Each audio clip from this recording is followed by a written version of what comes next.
Assalamualaikum warahmatullahi wabarakatuh. Sampurasun tapang deui dina channel Payung Pawitra diajar basa Sunda. Tah dina dinten ieu urang bakal ngabahas ngeunaan waktu nu patali jeung poe. Langsung wae kana waktu anu kahiji nyaeta aya waktu isuk-isuk. Ieu teh kira-kira tabuh 5 duy ka tabuh 10 atawa wanci bada subuh nepi ka kira-kira tepecat sawet.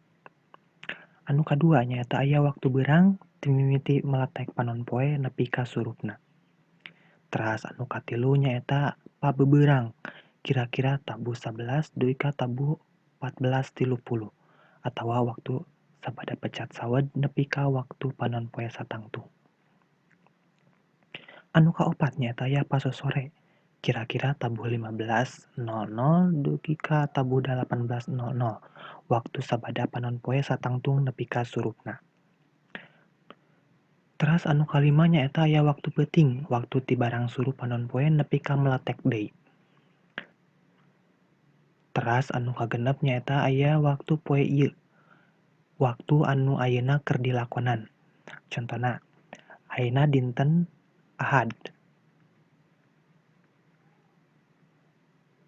Teras anu katujuh nyaeta isukan sapoe nu bakal datang. Contona, Senen.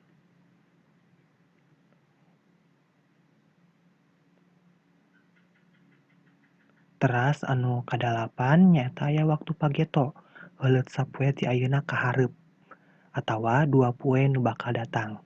Contona lamun ayeuna Ahad, pagetona berarti Salasa.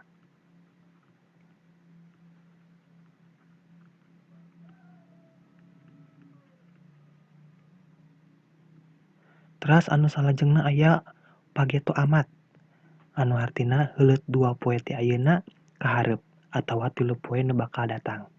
Jadi lamun ayeuna Ahad berarti pageto amatna Rebo.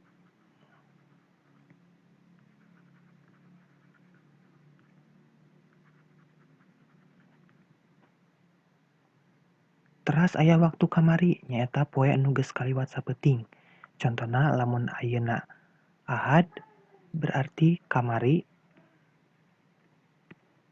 Sabtu.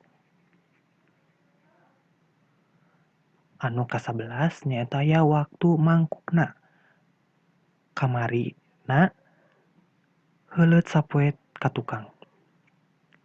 Jadi lamun ayeuna Ahad berarti mangkukna